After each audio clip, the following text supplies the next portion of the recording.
Hey guys, it is day 5 of my extended fast.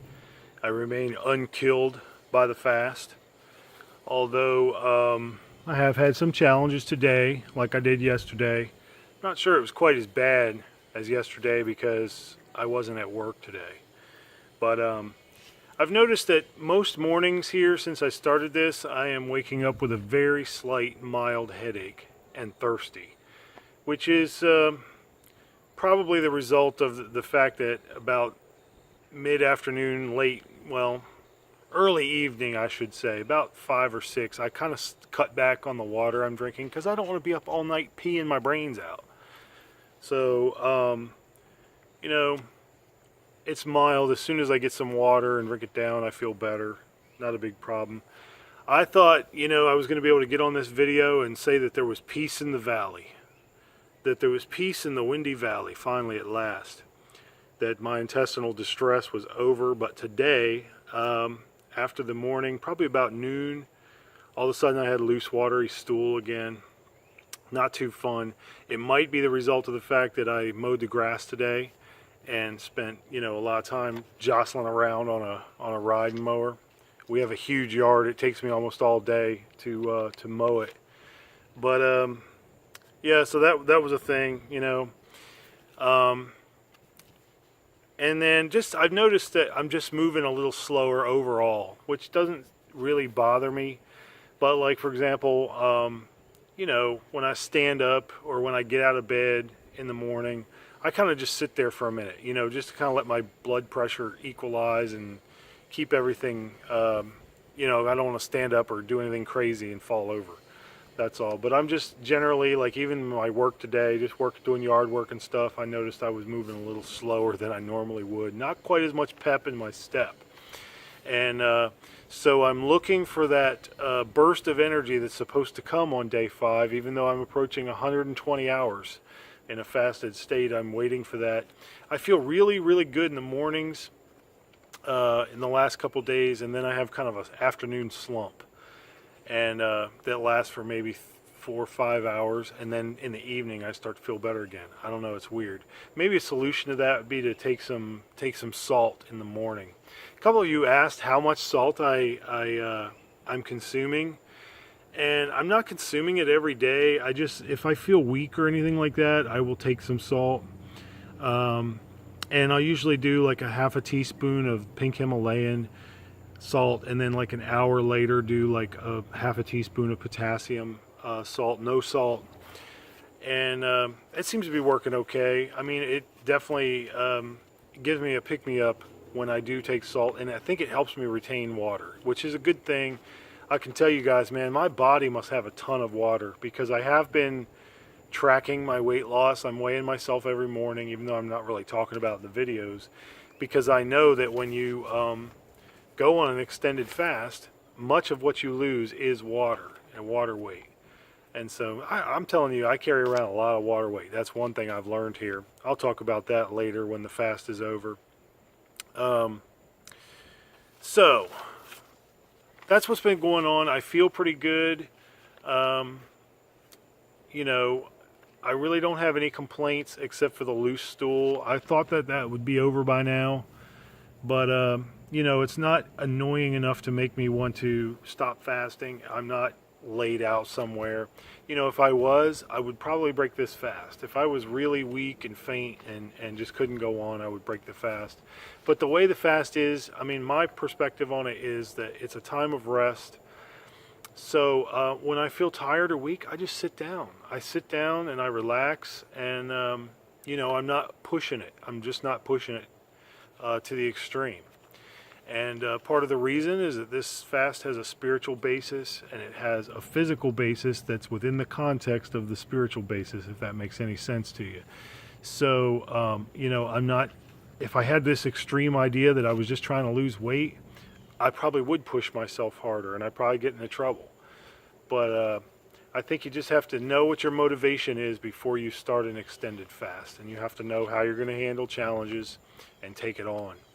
And so I'm really enjoying it. In a lot of ways, it is really already, it's halfway, and I have accomplished so much in the fast that I wanted to accomplish, and it's been great. It's been like a vacation from the ordinary. As I make this video, my family is inside eating pizza, eating dinner, and normally I would sit with them, but I thought, you know what, I've been kind of having a hard time, so I'm just going to let it go.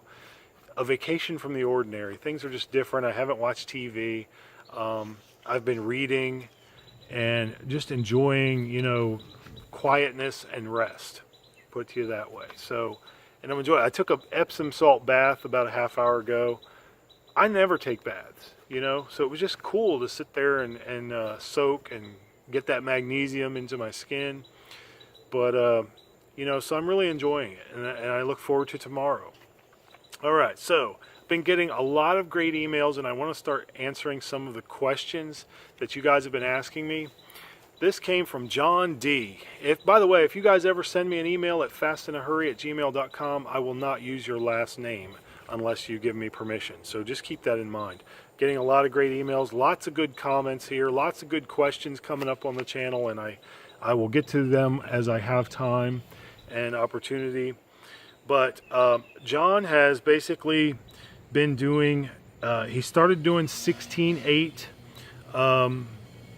intermittent fasting, eating within an 8-hour window, and got used to that, and then he went to ADF. He went to modified ADF, which is where you eat the low-calorie meal, and that's what he's doing since June. He's lost 20 pounds. 20 pounds. You deserve a round of applause. That's nothing to snot at. So, you know, good job, John. Congratulations. And he has a couple questions. Okay, so here they are. Number one, a friend of mine who's slim and in relatively good shape asks me, if you have that much willpower, in other words, to do ADF, why don't you just eat 1,900 calories a day to get the same results? In other words, why don't you just do calorie restriction as primary, or CRAP, as Dr. Jason Fung has called it, and as we call it on the channel? And John's response is, hey, I'm an emotional eater and obsessed with food. This protocol allows me those binges. Well, that's something that's true, and I agree with that. I have the same, I understand that fasting sort of makes allowance for weakness. And so that's good. Or if you want to put it a different way, it allows you to not be so restricted all the time and not have that feeling that you can't have things, or that you can't enjoy life. So I get that, you know, versus every day having to restrict yourself and having to, you know, think about what you're eating, and everyone else is eating pizza and you can't, just an example. Now, this is an extraordinary circumstance right now, as I'm not eating pizza. It's the 5th day, I'm halfway, and I do not want to mess it up with pizza, believe me. I'll probably regret it at about 12 midnight if I eat that crap. So John continues that he's wondering if I can explain if I think the results would be the same. I think weight loss results are the same, more or less, if you do fasting or calorie restriction as primary. If you just cut your calories every day, your weight loss results will be the same. So, having said that, let me move on to your next question, because I have the answer for both questions. And here's the next one. I've heard you occasionally say you go for longer fasts. We're on one now. Just curious why you do this. Is it just because you've accustomed your body to fasting and want quicker results? I've thought about doing the same, but not quite there yet.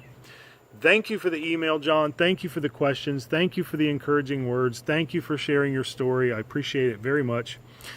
So your first question is, if you have the willpower, why don't you just restrict your calories every day? The second question is, why do I go on longer fasts? The same answer to both questions is that I am insulin resistant. And so what do I mean by that? I'm going to give you a very brief synopsis of insulin resistance, because there's people out there that can explain it so much better and so much more technically than I can, being that I am not a doctor, a biologist, or a nutritionist. But insulin is necessary in our body. Whenever we eat, the pancreas makes insulin to get glucose into our cells, into the cells for energy. And we are victims of eating well, I won't say we're victims because we're woke now. We're woke like my sense of smell. But we're eating too often, too much, and too badly.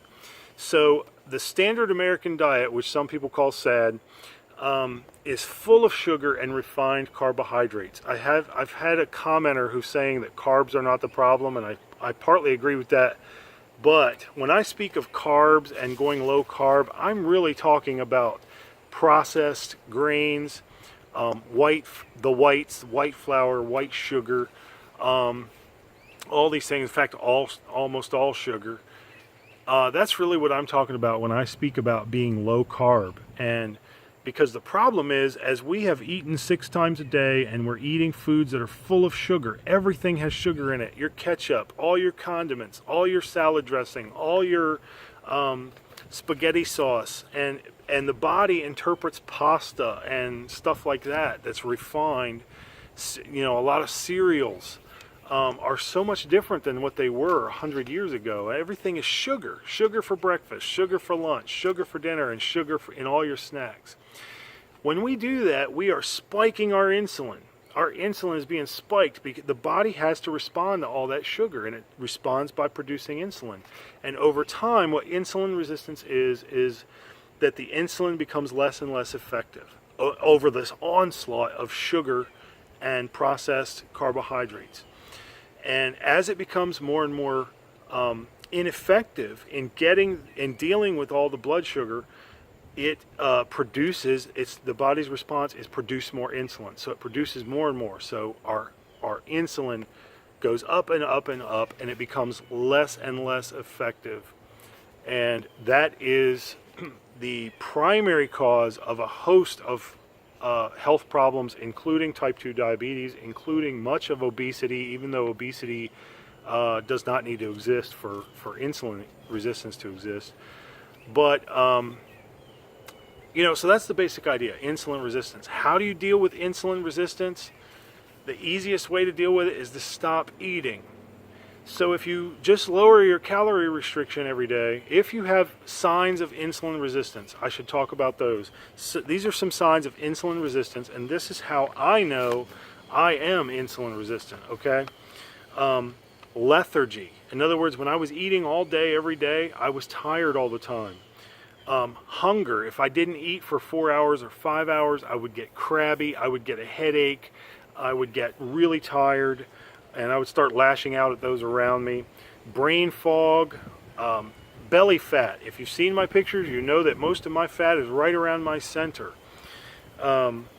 Elevated blood pressure. That's something that I've had the last 3 years. My blood pressure has just been going up and up and up. I'm on cholesterol medication, which is another sign of insulin resistance. High cholesterol. I have a fatty liver, which was diagnosed in July of 2016, July of last year. About a year ago, I went to the ER for an issue, and they did an ultrasound or a scan, and they said you have fatty liver. They didn't tell me what to do about it or anything.